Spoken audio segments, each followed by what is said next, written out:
কোরআনে কারীম দেখে দেখে পড়ার কোনো বিধান আছে কিনা? আমরা অনেক জায়গার সময় দেখি, টেলিভিশনে দেখি, দেখা যায় যে অনেকে দেখে দেখে পড়ছেন, যে এই বিষয়টা বৈধ কিনা।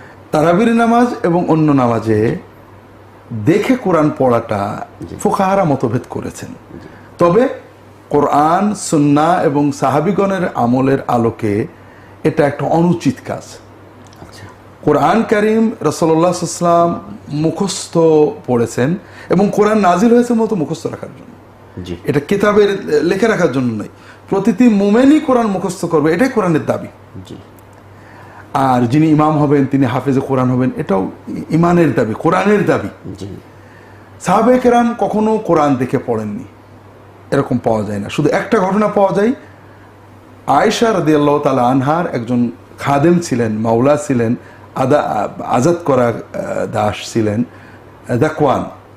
আয়েশা অনেক সময় নিজে রাদিয়াল্লাহু তাআলা আনহা জামাত তারাবির ব্যবস্থা করতেন, যাকওয়ান ইমাম হতেন সামনে, তিনি কোরআন দেখে পড়তেন। এটা একটা ব্যক্তিগত ঘটনা। আমরা যদি ইসলামের ভিতরে বেশি এবং কমের সমন্বয় না করি তাহলে ইসলামের মূল সুন্নতগুলো মারা যাবে। আমরা যখন রাসূলুল্লাহ সাল্লাল্লাহু আলাইহি ওয়াসাল্লাম, সাহাবায়ে কেরাম, তাবেঈনদের ঘটনা দেখছি, তারা সবাই মুখস্থ পড়ছেন। একটা ঘটনা পাওয়া যায় যে তিনি দেখে পড়েছেন।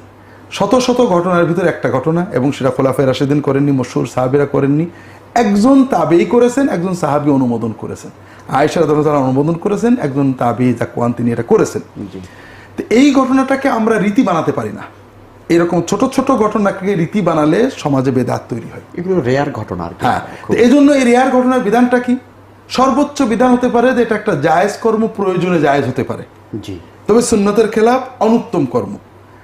তো এটা অনেক ফকিহ বলেছেন, আর কেউ কেউ বলেছেন এটা নাজেজ। এটা আয়েশা রাদিয়াল্লাহু তাআলা আনহার ব্যক্তিগত ইজতিহাদ, আমরা তার ইজতিহাদকে সম্মান করি, কিন্তু রাসূলুল্লাহ সাল্লাল্লাহু আলাইহি ওয়াসাল্লাম, সাহাবীগণ, তাবেঈগণের সাধারণ কর্মের বিপরীতে এটাকে আমরা অনুমোদন করি না। এই জন্য আমরা অনেক সময় দেখি অনেকে ইমাম সাহেব কোরআন পড়ছেন, আবার উনি তাকিয়ে দেখছেন, এটা সত্যই আপত্তিকর কাজ। কারণ কোরআন শুনতে হবে। সাহাবায়ে কেরাম এরকম করেননি যে কোরআন বের করে করে দেখেছেন, তাবেঈন এরকম করেননি।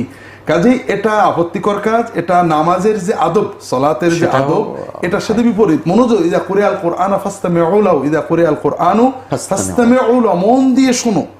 এটা আবার শোনার সাথে দেখতে হবে।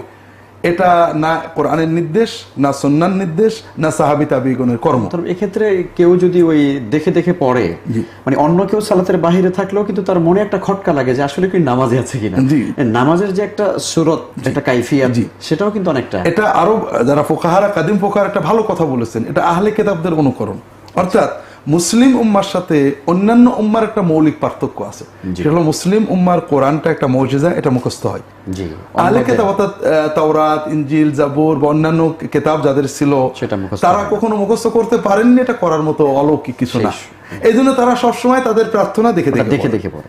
আর মুসলমান সবসময় কোরআন হেফজ করে। প্রতিটি কিশোর হাফেজ হয়ে উঠবে, অন্তত আলেম হবেন, হাফেজ হয়ে উঠবে। কাজে আমরা যদি ওই দেখে পড়ি, এটা আমরা বর্তমানে অনুভব না, শানের বিপরীত।